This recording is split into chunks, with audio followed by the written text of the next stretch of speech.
केंद्रीय मंत्रालयों और विभागों में संयुक्त सचिवों, निदेशकों और उप सचिवों के तौर पर लेटरल एंट्री यानी सीधी भर्ती पर एक्स के जरिए सूचना और प्रसारण मंत्री अश्विनी वैष्णव ने कांग्रेस पर पलटवार किया है।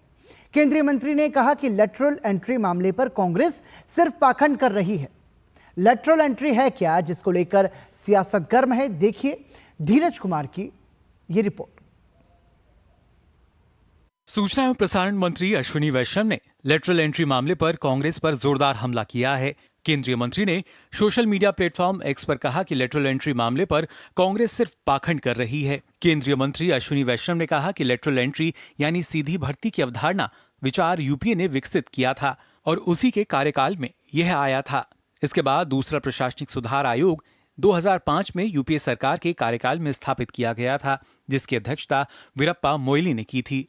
दरअसल संघ लोक सेवा आयोग ने हाल ही में लेटरल एंट्री के जरिए केंद्रीय मंत्रालयों और विभागों में 45 पदों पर संयुक्त सचिवों, निदेशकों और उप सचिवों की भर्ती के लिए विज्ञापन जारी किया, जिसके बाद से राजनीतिक गलियारे में चर्चा तेज हो गई है।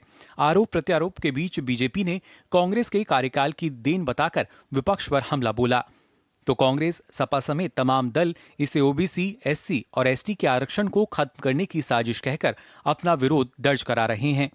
हालांकि मोदी सरकार ने 2018 में पहली बार लेटरल एंट्री के माध्यम से सीधी भर्ती के जरिए सरकारी भूमिकाओं में विशेषज्ञों की नियुक्ति की थी, लेकिन तब विपक्ष ने इस प्रक्रिया का विरोध तक नहीं किया था। आइए जानते हैं कि लेटरल एंट्री है क्या, जिसको लेकर सियासत गर्म है। आखिर इसकी जरूरत क्यों महसूस हुई? लेटरल एंट्री का अर्थ निजी क्षेत्र के विशेषज्ञों की सीधी भर्ती से है। लेटरल एंट्री से केंद्र सरकार के मंत्रालयों में संयुक्त सचिवों, निदेशकों और उप सचिवों के पदों पर होती है भर्ती। वैश्वीकरण से शासन की प्रक्रिया जटिल होने से कई क्षेत्रों में विशेषज्ञता और कौशल की मांग पहले से ज्यादा बढ़ी है। अर्थव्यवस्था और अवसंरचना जैसे क्षेत्रों में थिंक टैंक्स की आवश्यकता महसूस हुई। कई विभागों में विशिष्ट प्रकार की सेवाओं की आवश्यकता।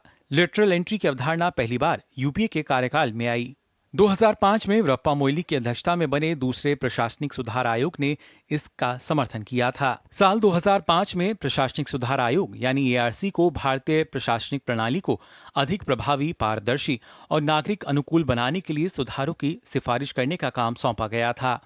वीरप्पा मोइली की अध्यक्षता में बने दूसरे प्रशासनिक सुधार आयोग ने लेटरल एंट्री को लागू करने के पक्ष में कुछ तर्क दिए। ब्यूरोक्रेसी को गति देने के लिए निजी क्षेत्र से विशेषज्ञों की तलाश जरूरी। पारंपरिक सिविल सेवाओं के भीतर कुछ सरकारी भूमिकाओं के लिए विशेष ज्ञान की जरूरत। लेटरल एंट्री से विशेषज्ञों का एक पूल तैयार होगा।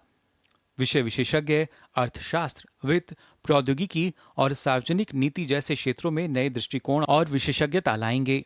सिविल सेवा की अखंडता और लोकाचार को बनाए रखते हुए विशेषज्ञ कौशल का मिलेगा लाभ।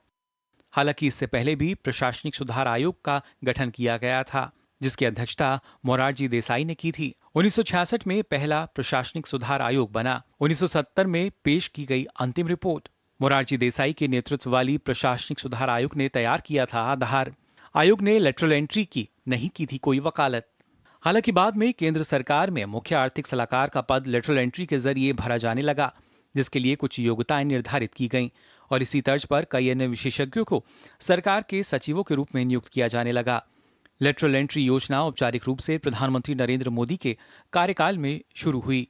2018 में सरकार ने संयुक्त सचिवों और निदेशकों जैसे वरिष्ठ पदों के लिए विशेषज्ञों के आवेदन मांगे थे। ये पहली बार था कि निजी और सार्वजनिक दोनों क्षेत्रों के पेशावरों को इसमें मौका दिया गया। केंद्रीय मंत्री अश्विनी वैष्णव ने कहा कि एनडीए सरकार ने इस सिफारिश को लागू करने के लिए एक पारदर्शी तरीका बनाया है, जिसमें भर्ती यूपीएससी के माध्यम से पारदर्शी और निष्पक्ष तरीके से की जाएगी।